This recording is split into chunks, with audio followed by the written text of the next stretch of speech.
आपल्या देशाची घटना लिहिणारे भारतरत्न डॉक्टर बाबासाहेब आंबेडकर हे तुम्हाला सर्वांना माहीत असतीलच. हो मॅम, आम्ही त्यांच्याविषयी संपूर्ण अभ्यास केलाय. खूप छान. पण संपूर्ण आयुष्यभर त्यांच्या मागे खंबीरपणे उभ्या राहणाऱ्या त्यागमूर्ती म्हणजेच त्यांच्या पत्नी माता रमाबाई भीमराव आंबेडकर आज मी तुम्हाला त्यांच्याबद्दल सांगणार आहे.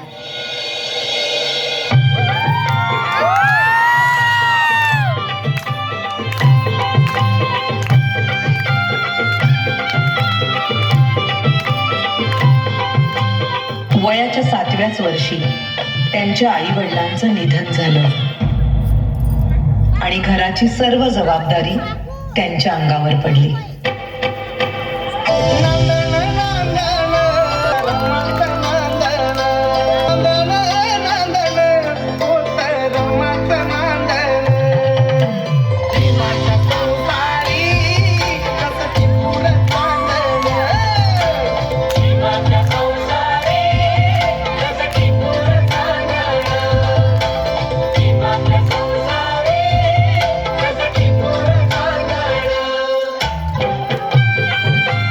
त्या काळी बालविवाह ही प्रथा प्रचलित असल्यामुळे वयाच्या 9व्याच वर्षी त्यांचा विवाह भीमराव आंबेडकर यांच्याबरोबर झाला.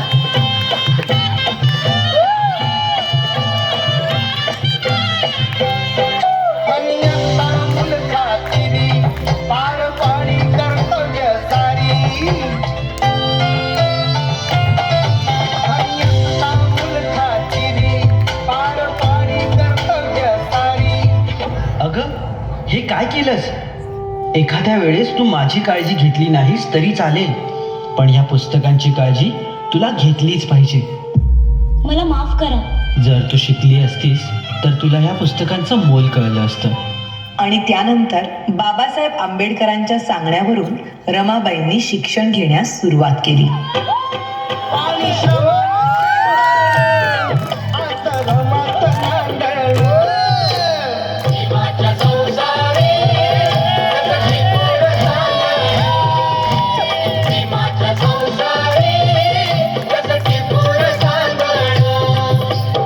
पुढच्या शिक्षणासाठी बाबासाहेब आंबेडकरांना परदेशी जावं लागलं, म्हणून रमाबाईंनी संपूर्ण घराची जबाबदारी स्वतःवर घेतली.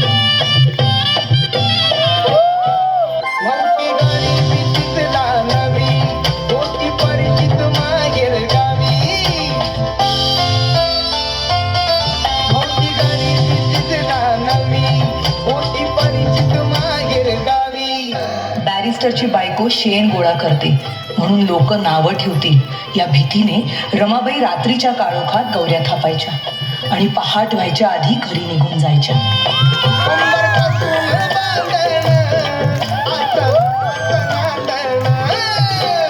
पण मॅडम, रमाबाईंची रमाई केव्हा झाली? रमाबाईंच्या 5 मुलांपैकी 4 मुलांचा मृत्यू त्यांनी खूप जवळून पाहिला होता. त्यानंतर लहान मुलांना उपाशी पोटी बघणं त्यांना कधीच सहन झालं नाही.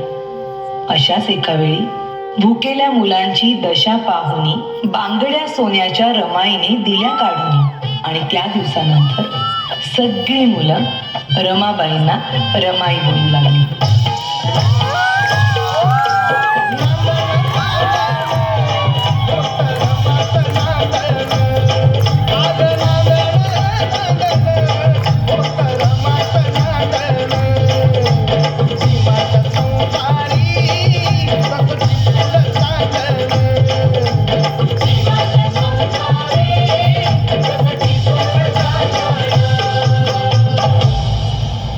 प्रेम, माया, त्याग अशा अनेक गुणांचा संगम म्हणजेच माता रमाबाई भीमराव आंबेडकर.